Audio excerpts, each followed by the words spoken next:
வணக்கம் நேயர்களே. இன்றைக்கி நம்ம பார்க்க போகிற வீடியோ என்னென்னு பார்த்தோம் அப்படின்னா, நம்ம வந்து ஒரு எக்ஸல் ஃபைல் உருவாக்கி அதில் வந்து பாஸ்வேர்டு கொடுத்து அதை ப்ரொடெக்ட் பண்ணி வச்சுருக்கோம்னு வச்சுக்கோங்களேன். அந்த மாதிரி ப்ரொடெக்ட் பண்ணி வச்சுருக்கும் பொழுது நமக்கு பாஸ்வேர்டு மறந்து போச்சு அப்படின்னா நம்ம அந்த ஃபைலில் என்ன பண்ண முடியாது அப்படின்னா எடிட் பண்ண முடியாது. அதில் எந்த விதமான சேஞ்சும் நம்ம செய்ய முடியாது. அப்படிப்பட்ட சமயத்தில் நம்ம வந்து பாஸ்வேர்டு மறந்து போன சமயத்தில் நம்ம அந்த ஃபைலை எப்படி ஓப்பன் பண்ணுறது அப்படிங்கிறத பற்றி தான் நம்ம இந்த வீடியோவில் பார்க்க போகிறோம். வாங்க நம்ம இப்போ வீடியோக்குள்ளே போகலாம். இப்போ நமக்கு வந்து ஒரு பாஸ்வேர்டு மறந்து போன ஒரு எக்ஸல் ஃபைலை நீங்கள் ஓப்பன் பண்ணணும் அப்படின்னா அந்த ஃபைலோட எக்ஸ்டென்ஷன் நமக்கு தெரியணும். இப்போ உதாரணமாக இங்கே பார்த்தீங்க அப்படின்னா எக்ஸல் ப்ரோன்றது இது ஒரு எக்ஸல் ஃபைல் தான். இதோட எக்ஸ்டென்ஷன் என்ன அப்படின்னு நமக்கு தெரியலை. சப்போஸ் உங்களுக்கு எக்ஸ்டென்ஷன் இந்த இடத்துல வந்திருந்தால் பிரச்சனை இல்லை. அதாவது .xlsx அப்படின்னு இருக்கணும். அந்த மாதிரி வரல அப்படின்னா நீங்கள் என்ன பண்ணணும் அப்படின்னா இந்த பற்றியில் மேலே இந்த வியூவை கிளிக் பண்ணுங்கள். வியூவை கிளிக் பண்ணிவிட்டு இதை பற்றியில் ஃபைல் நேம் எக்ஸ்டென்ஷன் இதை கிளிக் பண்ணிங்க அப்படின்னா உங்களுக்கு இங்கே அந்த எக்ஸ்டென்ஷன் வந்துடும். இப்போ இனி வந்து என்ன பண்ணலாம் அப்படின்னா நம்ம செய்யக்கூடிய மாற்றங்களை நீங்கள் இதில் பார்க்கலாம். சப்போஸ் இந்த இடத்துல XLS அப்படின்னு இருந்தால் நம்ம அதை என்ன பண்ணணும் அப்படிங்கிறத நான் இப்போ உங்களுக்கு பின்னாடி சொல்கிறேன். இப்போ நம்ம வீடியோக்குள்ளே போகலாம். இப்போ நேயர்களே, இப்போ வந்து இந்த பற்றியில் ஒரு ஃபைல் எக்ஸல் ஃபைல் இங்கே இருக்குது. இந்த ஃபைலை வந்து நான் வந்து பாஸ்வேர்டு கொடுத்து ப்ரொடெக்ட் பண்ணி வச்சுருக்கேன். இப்போ இதை நான் வந்து ஓப்பன் பண்ணுறேன். இப்போ ஓப்பன் பண்ணியாச்சு. இப்போ வந்து நான் இப்போ இதில் இருக்கக்கூடிய வேல்யூஸ் இருக்குது பார்த்தீங்களா, இதில் வந்து 70 இருக்குது, 58 இருக்குது, 59 இருக்குது. இதில் ஏதாவது ஒரு வேல்யூவை நான் மாற்றணும்னு விருப்பப்பட்டு நான் அதை கிளிக் பண்ணுறேன். பார்த்தீங்க அப்படின்னா இந்த 59 நம்ம சேஞ்ச் பண்ணுறதுக்கு நம்ம கிளிக் பண்ணும்போது என்ன வருது அப்படின்னு பார்த்தீங்கன்னா the cell or chart that you are trying to change is protected and therefore a read only அப்படின்னு வந்துருச்சு. ஸோ இது வந்து இந்த சீட்டு வந்து ப்ரொடெக்ட் பண்ணியிருக்கு, பாஸ்வேர்டு கொடுக்கப்பட்டிருக்கு. அதனால் நம்ம வந்து என்ன பண்ண முடியாதுன்னா இதை எடிட் பண்ண முடியாது. சரி, பாஸ்வேர்டு தெரிஞ்சால் நம்ம என்ன பண்ணலாம் அப்படின்னா இதை வந்து அன்ப்ரொடெக்ட் பண்ணிவிட்டு நம்ம வந்து இதை எடிட் பண்ண முடியும். சப்போஸ் நமக்கு பாஸ்வேர்டு தெரியலை, நம்ம மறந்துட்டோம் அப்படின்னு வச்சுக்கோங்களேன். இப்போ நம்ம என்ன பண்ணணும் அப்படிங்கிறத நம்ம இப்போ பார்க்கலாம். ஆனால் இங்கே சொல்லக்கூடிய வழிமுறையில் நீங்கள் ஸ்டெப்பாக கரெக்டாக பார்த்துக்கு வந்தீங்கன்னா ரொம்ப எளிமையாக வந்து நீங்கள் என்ன பண்ணலாம் அப்படின்னா எக்ஸல் ஃபைலுக்கு நீங்கள் வந்து பாஸ்வேர்டை மறந்துருந்தாலும் அதை எளிமையாக நீங்கள் ஓப்பன் பண்ண முடியும். பார்ப்போம். நம்ம இப்போ இந்த ஃபைலை க்ளோஸ் பண்ணிவிட்டு நம்ம வெளியில் வந்துடுவோம். இப்போ நம்ம என்ன பண்ணணும் அப்படின்னா இந்த ஃபைலுக்கு பற்றியெல்லாம் எக்ஸல் pro.xlsxன்னு இருக்குது. இந்த எக்ஸல் ஃபைல் வந்து XLSX அப்படின்னு இருந்தால் தான் நீங்கள் என்ன பண்ண முடியும் அப்படின்னா நம்ம வந்து இப்போ சொல்லக்கூடிய முறையில் நீங்கள் அதை வந்து பாஸ்வேர்டு மறந்தாலும் கூட ஓப்பன் பண்ண முடியும். சில நேரங்களில் உங்களுடைய ஃபைல் எக்ஸல் ஃபைலுக்கு XLS அப்படின்னு ஒன்று இருந்துச்சுன்னா என்ன பண்ணணும் அப்படின்னா அதை வந்து நீங்கள் இந்த XLSX வர்ற மாதிரி நீங்கள் அதை வந்து சேவ் பண்ணிக்கணும். சேவஸ் கொடுத்து நம்ம சேவ் பண்ணலாம். அது எப்படின்னா சப்போஸ் நீங்கள் பாருங்கள், இப்போ ஒரு ஃபைல் இருக்குது, இந்த ஃபைல் இருக்குது.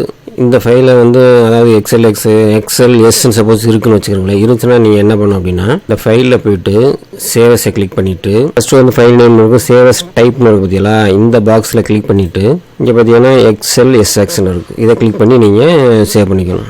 XLS அப்படிங்கிற ஃபார்மேட்டில் இருக்கும்போது நாம் செய்ய வேண்டியது இது. இந்த பாருங்களேன், இந்த XLS அப்படிங்கிற ஃபார்மேட்டில் இருந்துச்சுன்னா அதை XLSXக்கு மாற்றுறதுக்கு குறிப்பிட்ட ஃபைலை ஓப்பன் பண்ணிக்கிட்டு இந்த எக்ஸல் ஒர்க் ஷீட் XLSXன்னு பற்றியெல்லாம் சேவஸ் டைப்பில் அதை சூஸ் பண்ணிக்கிட்டு அப்புறம் நீங்கள் சேவ் பண்ணிக்க வேண்டியதான். சேவ் பண்ணிட்டீங்கன்னா அது வந்து XLSX ஃபைலாக மாறிடும். இப்போ வந்து நீங்கள் என்ன பண்ணுறீங்க அப்படின்னா இப்போ இந்த ஃபைலை வந்து இந்த XLSXங்கிற ஃபைலை வந்து நம்ம என்ன பண்ணணும் அப்படின்னா சிப் ஃபைலாக மாற்ற போகிறோம். சிப் ஃபைலாக மாற்றுறதுக்கு என்ன பண்ணணும் அப்படின்னா இந்த ஃபைலை வச்சு ரைட் கிளிக் பண்ணுங்கள். ரைட் கிளிக் பண்ணிவிட்டு இதற்கு பற்றியெல்லாம் ரீநேம், இந்த ரீநேமை கிளிக் பண்ணுங்கள். இப்போ இந்த XLSXை டெலீட் பண்ணிவிட்டு ZIP அப்படின்னு மாற்றிட்டு ஓகே கொடுத்துருங்க. அதாவது இப்போ என்ன பண்ணோம், XLSX அப்படின்னு இருந்த அந்த எக்ஸ்டென்ஷனை நம்ம ரீநேம் கொடுத்து டெலீட் பண்ணிவிட்டு அந்த இடத்துல வந்து ZIP அப்படின்னு கொடுத்துட்டீங்க அப்படின்னா அது வந்து இப்போ இந்த மாதிரி சிப் ஃபைலாக மாறிடும். அதாவது சுருக்கப்பட்ட ஒரு ஃபைலாக அது மாறிடும். இப்போ அடுத்து நம்ம என்ன பண்ணோம் அப்படின்னா இந்த சிப் ஃபைலாக மாற்றிட்டோம் பார்த்தீங்களா, இதை நீங்கள் இங்கே டபுள் கிளிக் பண்ணால் அது ஓப்பன் ஆகும். டபுள் கிளிக் பண்ணுறோம். இப்போ இதை வந்து நம்ம டபுள் கிளிக் பண்ணிவிட்டு ஓப்பன் பண்ணிங்க அப்படின்னா உங்களுக்கு இந்த மாதிரி வரும். ஒரு சிப் ஃபைலில் நீங்கள் டபுள் கிளிக் பண்ணும்போது இந்த மாதிரி வந்துடும். அதில் பார்த்தீங்க அப்படின்னா RELS, டாக் ப்ரோப்ஸ், எக்ஸல் இந்த மாதிரி இருக்கும். இதில் நம்ம என்ன பண்ணோம் அப்படின்னா அந்த பற்றிலாம் எக்ஸல் இதை வந்து கிளிக் பண்ணி ஓப்பன் பண்ணுங்கள். இப்போ நீங்கள் பார்த்தீங்க அப்படின்னா அந்த எக்ஸல் அப்படிங்கிற ஃபோல்டருக்குள்ளே இருந்த ஃபைல்லாம் இங்கே இருக்கும். இப்போ இதில் பார்த்தீங்கன்னா ஒர்க் ஷீட் அப்படிங்கிற ஒரு ஃபோல்டர் இருக்குது. இந்த ஒர்க் ஷீட் அப்படிங்கிற ஃபோல்டரை இப்போ கிளிக் பண்ணுங்கள். இப்போ பார்த்தீங்க அப்படின்னா அந்த ஒர்க் ஷீட்டுக்கு உள்ளார பார்த்தீங்கன்னா ஷீட் 1, ஷீட் 2, ஷீட் 3 அந்த மாதிரி 3 சீட் இருக்குது. இதில் நம்ம என்ன பண்ணுறோம் அப்படின்னா இப்போ நீங்கள் பொதுவாக வந்து உங்களுக்கு 3-4 சீட் இருக்குது. எக்ஸலை அந்த ஃபைலை ஓப்பன் பண்ணும்போது அதில் வந்து ஷீட் 1, ஷீட் 2, ஷீட் 3 இருக்கும் நீங்கள் பார்த்துருப்பீங்க. அதில் 3 ஷீட்டுமே ப்ரொடெக்டில் இருந்துச்சு அப்படின்னா எல்லாத்தையுமே நம்ம வந்து இப்போ நம்ம சொல்லக்கூடிய முறையில் நீங்கள் என்ன பண்ணணும் அப்படின்னா அதை வந்து அன்ப்ரொடெக்ட் பண்ணிக்கணும். இப்போ நான் இதில் வந்து ஷீட் 1 வந்து எப்படி நம்ம வந்து அதை அன்ப்ரொடெக்ட் பண்ணுறதுக்கு என்ன பண்ணணும் அப்படிங்கிறத நான் சொல்கிறேன். அதை நீங்கள் கவனிச்சுக்கிட்டீங்கன்னா அதேமாதிரி மற்ற ஷீட்டுகளுக்கு நீங்கள் செஞ்சுக்க முடியும். இப்போ நம்ம வந்து இந்த ஷீட்டு 1க்கு வந்து என்ன பண்ணுறோம் அப்படின்னு பாருங்கள். அதாவது இந்த ஷீட்டு 1 கிளிக் பண்ணி என்ன பண்ணுவீங்க அப்படின்னா இதை ட்ராக் பண்ணி கொண்டாந்து வெளியில் விடுங்க. இந்த ஷீட் 1ங்கிற ஃபைலை கிளிக் பண்ணி ட்ராக் பண்ணி அதாவது இழுத்து கொண்டு வந்து இந்த பக்கம் வெளியில் விடுங்க. நான் கிளிக் பண்ணுறேன். கிளிக் பண்ணி அதை ட்ராக் பண்ணி கொண்டாந்து வெளியில் விட்டுட்டேன். இப்போ பார்த்தீங்க அப்படின்னா அந்த ஃபைலை வந்து நம்ம ட்ராக் பண்ணி கொண்டாந்துட்டோம். இப்போ என்ன பண்ணணும் அப்படின்னா அதாவது இப்போ நீங்கள் ட்ராக் பண்ணி கொண்டாந்து போட்டிருக்கக்கூடிய இந்த ஃபைலை வந்து ரைட் கிளிக் பண்ணி அதை வந்து நீங்கள் நோட் பேடில் ஓப்பன் பண்ணணும். இப்போ நான் இதை ரைட் கிளிக் பண்ணி நோட் பேடில் ஓப்பன் பண்ணுறேன்.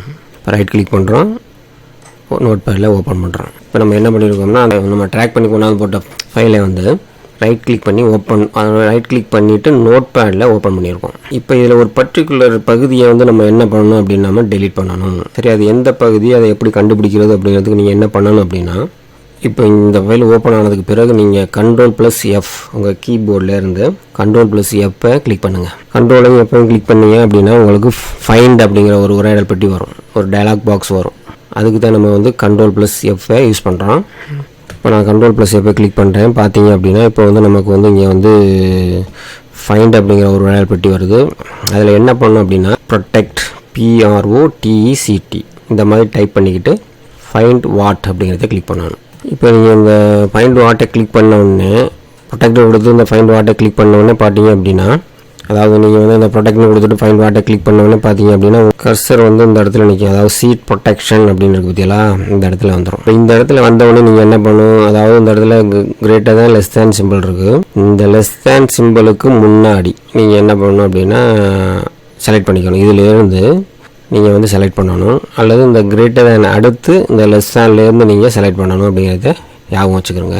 அதுலேருந்து எது வச்சு செலக்ட் பண்ணணும் அப்படிங்கிறத நம்ம இப்போ பார்க்கலாம். இப்போ நான் செலக்ட் பண்ணிக்கும் போகிறோம். அதாவது அந்த சீட் ப்ரொடெக்ஷனில் ஆரம்பித்து அதுலேருந்து கொண்டு வந்து இந்த பற்றியில் ஒர்க் ஷீட்டு ஒர்க் ஷீட்டை வச்சுருக்கு. இப்போ இந்த இடத்துல இந்த கிரேட்டர் தேன் முடிய நீங்கள் என்ன பண்ணுவீங்க அப்படின்னா செலக்ட் பண்ணிக்கிறங்க. ஷீட்டுக்கு முன்னாடி அதாவது ஒர்க் ஷீட்டுக்கு முன்னாடி கிரேட்டர் தேன் அப்படிங்கிற சிம்பிள் இருக்குது. அது வரைக்கும் நம்ம என்ன பண்ணணும் அப்படின்னா செலக்ட் பண்ணி அதை டெலிட் பண்ணிக்கணும். இந்த கிரேட்டர் தேன் முடிய அதாவது ஒர்க் ஷீட்டுக்கு முன்னாடி கிரேட்டர் தேன் முடிய செலக்ட் பண்ணிக்கிட்டு அதை டெலிட் கொடுத்துருங்க. கொடுத்துட்டு என்ன பண்ணணும் அப்படின்னா இங்கே வந்து டெலிட் பண்ணதுக்கு பிறகு நீங்கள் இந்த ஃபைலில் போய்ட்டு சேவ் பண்ணிடுங்க. அதாவது Ctrl+S ஷார்ட்கட்டு கீபோர்ட்லேருந்து Ctrl+S அழுத்தி நீங்கள் இதை சேவ் பண்ணிக்கலாம். அல்லது ஃபைலில் போய்ட்டு சேவை கிளிக் பண்ணி இதை நீங்கள் அப்படியே சேவ் பண்ணிடுங்க. டெலிட் பண்ண பிறகு இதை நீங்கள் செஞ்சுக்கணும்.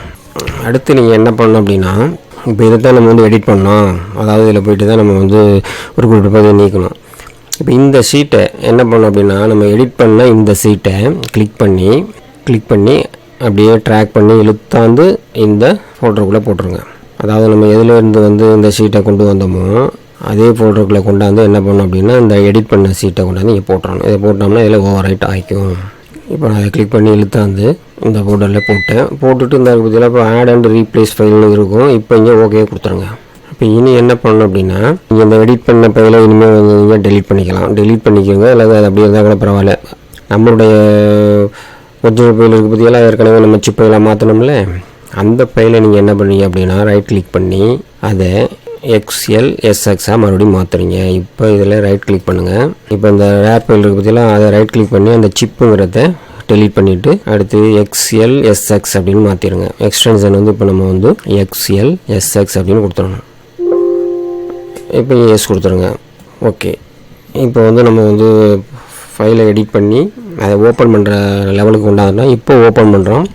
இப்போ ஓப்பன் பண்ணிவிட்டு நான் என்ன பண்ணுறேன் அப்படின்னா அதில் கிளிக் பண்ணிவிட்டு மதிப்புகளை மாற்ற முடியும். இப்போ நான் இதை மாற்றுறேன். அதே மாதிரி இந்த 59 டெலிட் பண்ணிவிட்டு 65 மாற்றுறேன்.